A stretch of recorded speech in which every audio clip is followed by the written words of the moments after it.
Aujourd'hui, dans E égale M6, découvrez les secrets des bagages high-tech. Comment les valises peuvent-elles supporter des chocs toujours plus intenses?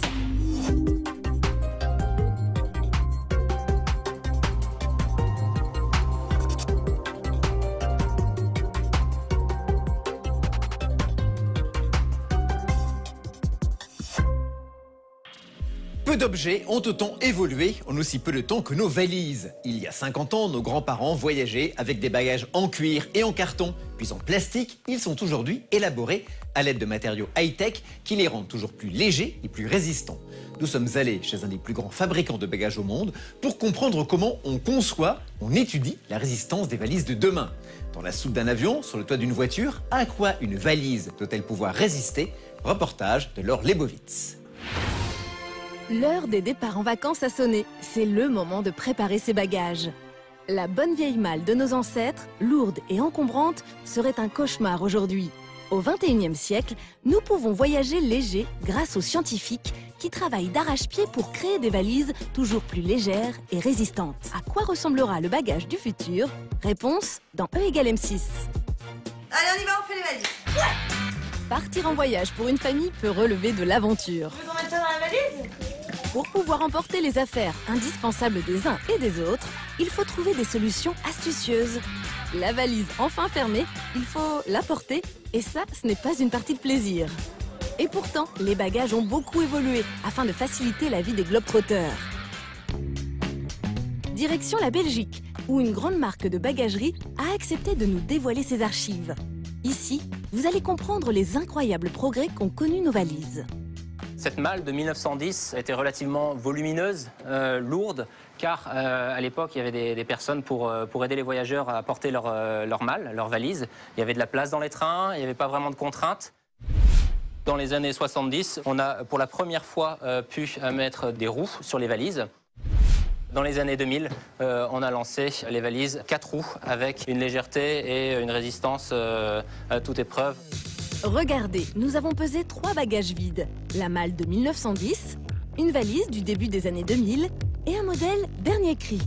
Et vous allez voir, les progrès sont spectaculaires.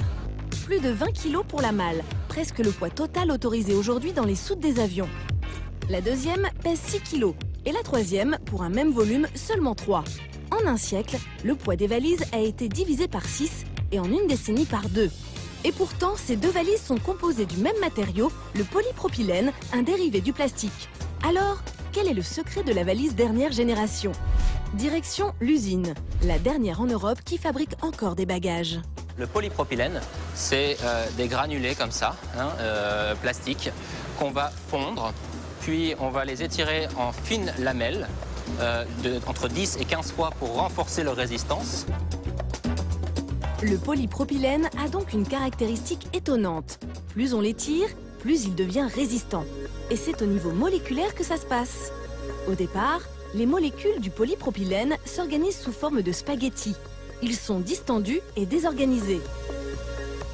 Lorsque l'on étire le polypropylène, les molécules se déroulent et s'alignent les unes à côté des autres pour former des fibres solides. Et ce n'est pas tout. Comme vous voyez, les lamelles de polypropylène dans le sens de la longueur sont extrêmement résistantes. Par contre, si j'ai envie de les séparer, ça va être possible. Donc pour éviter ça, on va les tisser ensemble et offrir cette armure ultra résistante qui reste à la fois souple. Le polypropylène tissé est très résistant et fin et donc plus léger. Il sera ensuite combiné avec du polypropylène classique. Ce matériau composite, que l'on appelle curve, est d'une solidité à toute épreuve. Pour le vérifier, direction la salle des tortures. Ici, les bagages roulent, tombent, ils sont écartelés, cabossés, épuisés, bref, martyrisés. Commençons donc par la première épreuve. À gauche, des carrés de curve. À droite, des carrés de polypropylène classique. Ils ne le savent pas encore, mais ils vont être empalés afin de savoir lequel des deux est le plus résistant.